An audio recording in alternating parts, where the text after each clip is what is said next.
नमस्कार, बहुत स्वागत है आप सभी का। आप देख रहे हैं आवाज अनलॉक और मैं हूं आपके साथ ऋतिका सिंह। देश के दिल राजधानी दिल्ली में तुर्कमान गेट इलाके में आधी रात पत्थरबाजी हुई। पुलिस वालों पर मुस्लिम समुदाय के भड़के लोगों ने पत्थर मारे। किसी का सिर फूटा तो किसी के हाथ में चोट। लाठी चार्ज भी हुआ, आंसू गैस के गोले भी दागे गए। सवाल यही कि क्यों हुई ये पत्थरबाजी और दिल्ली ही क्यों? देखिए, संभल में 24 नवंबर 2024 को पत्थरबाजी हुई, गोली चली, पुलिस वाले जख्मी हुए। इनमें 5 लोगों की मौत भी हुई। वहीं बरेली में आई लव मोहम्मद का मुद्दा इतना गरमाया कि जुलूस के दौरान पत्थरबाजी हुई। असल में देखा जाए तो ये पैटर्न बन चुका है। अफवाह की चिंगारी उड़ती है या उड़ाई जाती है और पूरा शहर जलने लगता है। सवाल यही कि क्यों हो रहा है ऐसा बार बार? आखिर कौन देता है भाईजान के हाथ में पत्थर? कौन लिखता है पत्थरबाजी की स्क्रिप्ट? आखिर कौन भड़काता है मुस्लिम समुदाय को? किसकी साजिश होती है सांप्रदायिक दंगा भड़काने? देखिए, इसे समझना होगा। ये 1, 2 दिन या 3 दिन या फिर कोई वारदात नहीं है जिसका तुरंत हल निकाला जा सके। आपको याद होगा, कश्मीर में पत्थरबाजी का दौर लंबा चला। छोटे छोटे बच्चों के हाथ में पत्थर पकड़ा दिए जाते थे। कीमत 100 रुपए, 50 रुपए में ये जो बच्चे हैं सेना के जवानों का सर फोड़ने के लिए पत्थर बरसाने लगते थे।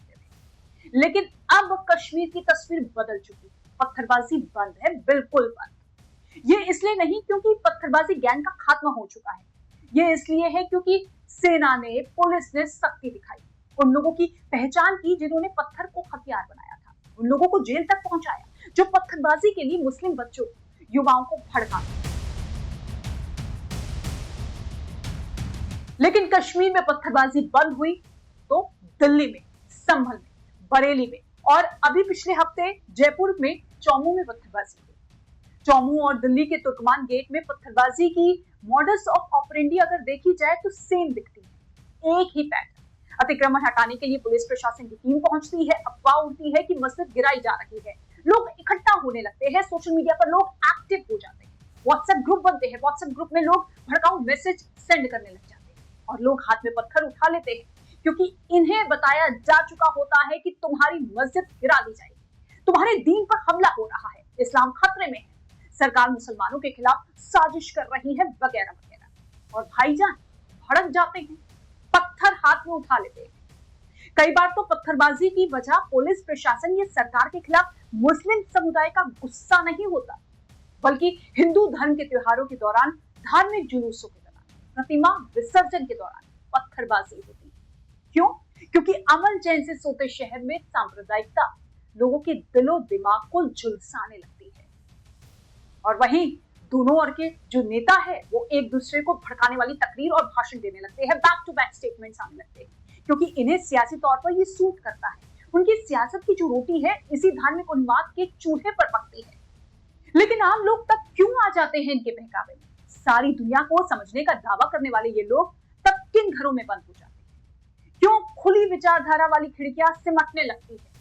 ये समझना होगा बहुत गहराई से, क्योंकि ये कोई रॉकेट साइंस नहीं है, लेकिन इसे समाज में जानबूझकर बहुत गहराई में जाकर बोया गया है। और यही कारण है कि हर बार जब जब पत्थरबाजी की घटना होती है तो पता चलता है कि भाईजान के घर की छत पर पहले से ही पत्थर जमा किए गए। आपको याद होगा 2020 में दिल्ली दंगे के दौरान पुलिस के जो ड्रोन कैमरे थे उसमें कैद हुआ था कि छतों पर पत्थर जानबूझकर रखे गए थे। और इसका सीधा सा मतलब निकलता है कि देश में एक वर्ग है जो हमेशा रेडी रहता है। अब सवाल यही उठता है कि क्यों अपने ही देश में किसके खिलाफ पत्थर चलाए जाने की तैयारी होती है?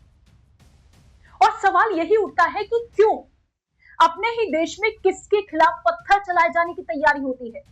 पहली नजर में जो बातें सामने आती है वो ये कि देखिए, मुस्लिम समुदाय के भीतर ये बात बैठ गई है कि सरकार उनकी हितैषी नहीं, सरकार उनके खिलाफ काम करती है। इससे आगे अब तो ये है कि देश के मुसलमानों को अब देश की अदालतों पर भरोसा नहीं रहा, क्योंकि तुर्कमान गेट हो, संभल की जामा मस्जिद हो या चौमू हो, सभी जगह कार्रवाई जो है सरकारी ऑर्डर पर नहीं, कोर्ट के आदेश पर हो रही है।